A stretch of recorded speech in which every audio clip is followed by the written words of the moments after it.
Hey, it's Corey Harlock, Principal Consultant at Key Hire Solutions, where we work with small business owners to help you stop grinding and start growing your business.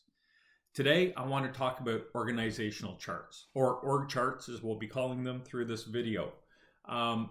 Organizational charts, org charts, are one of the most overlooked tools by small business owners. So what is an org chart? An org chart is the paper version of your human capital, right? Who's in charge of what, who reports to, what does the span of control look like for your managers? The communication cadence can also even be kind of indicated on your org chart. But when I talk about org charts, a lot of people do it as their business is today. But to be effective, what you need to do is look at your current state. And what we do at Key Hire is create your blueprint. So current state, and the blueprint is once you go through growth, what is your organizational chart going to look like then? That way you can use it as a plan and say kind of, here are the positions we need to fill in to get to point A. Once we get there, here's what happens next. It's kind of a visual cue for you and your leadership to understand the positions you have in the company, the positions you're going to need in your company, what's urgent, what's not.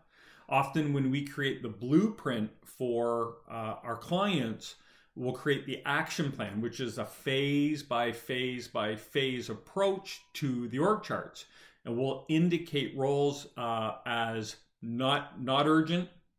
We'll indicate roles that can be outsourced in the interim or even long term. We'll indicate roles that are urgent to be filled. And then, once those urgent roles are filled, what are the tier 2 roles that then become the urgent roles once you fill the tier 1 roles? So there's a strategic way to fill out your organizational chart and use it as a plan for your growth. But why is it important? Other than those reasons, why is it important to create an organizational chart? And the number one reason is to get all of those ideas out of your head. I work with a lot of small business owners, and a lot of them are visionary. They have a lot of ideas and they keep it all up in here. And when we start building that organization chart, it's amazing how many versions of that org chart we have to do. We kind of put what they want on paper and then they look at it and go, that's not right. We're missing some things, or this should be here. So then we change it again.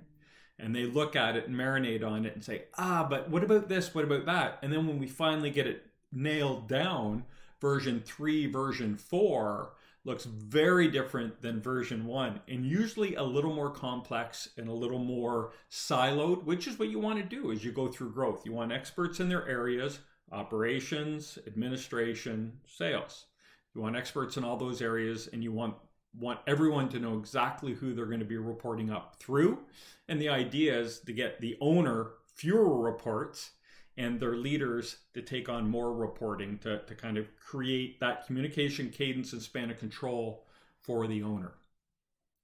The second reason you want to do an org chart is you'll understand what roles you'll need to start developing within your organization to grow.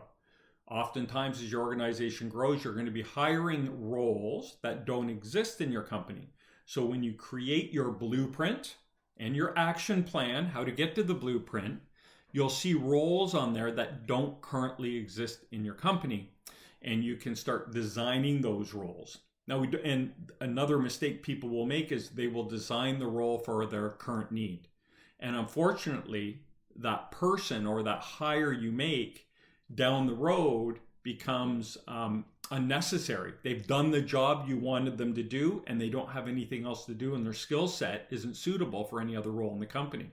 So when we design these new roles, we want to design them for current and future needs to make sure that this person can have an expanded role through in the company throughout your growth and bring a level of expertise to your business as you grow. And the third reason you want to do an org chart as a small business owner is so you can see the vision. Where are we now, and where do we want to go, and what do we have to do to get there? And what the reason for this is primarily so you and your leadership can see how your roles will change as the company grows. So as a small business owner, you might be heading up the sales department. You might be leading the administration team. You might have an operations manager, but you might still be getting pulled into operations. Well, if we hire a sales leader, how does that affect your role? Now, where does your energy shift? Where does your focus shift? What is your strength and where do you want to put it into the business? And we need to hire complementary roles to free you up from the areas of the business that you're maybe aren't your strength or aren't an interest to you, and have you focus on your strengths and interests. This understanding the span of control is really important, especially for a small business owner, because they have to prepare to give away some of their power and control to experts that they're going to hire that know those roles better than they do.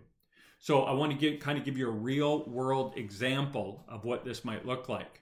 Have a client who we did that. We went through 4 iterations of their organizational chart, and it ended up looking very different in version 4 than it did in version 1. What became really clear is this business owner was really focused on sales. And they kept telling me, we need sales, we need sales. But as we looked at the business, it was clear if we injected more sales into the pipeline, the operation wasn't prepared to handle those sales. The infrastructure wasn't there. What also became clear was if we hired to shore up the operation, the delivery side of the business owner who loves sales would get time back and be able to go out and sell more. So the reality is our business owner should be able to double their sales because they will have 2 to 3x more time to focus on sales because they have experts now in the operation to take care of that. And these are things that become really clear once you start mapping this out. Who are we today? What do we need to look like if we achieve our growth goals? And what's the phased approach? What are the most urgent needs we need in our business to level us up? And once those roles are taken care of, where's the pressure or constraint going to be in our business that we now need to focus on? What's the next constraint? What's the next constraint? Almost a continuous improvement type philosophy to your hiring. So I hope that helps you understand the importance of getting all that information out of your head and creating a current state and future state of your business or your blueprint, and then working through an action plan. Now, of course, we're happy to help you do that. That's what we specialize in. We're human capital consultants. We specialize in going to your business, assessing your talent, putting together that blueprint, your action plan, and helping you acquire that talent that has the experience, they're a culture fit, and they have the capacity to help you transition your business into high growth. If you have any thoughts on this topic, I'd love to hear them. Leave them below, drop us a comment. You can always view us on YouTube, and you can like our station by hitting the button up here. If you have a topic you'd like us to address, leave it down here below.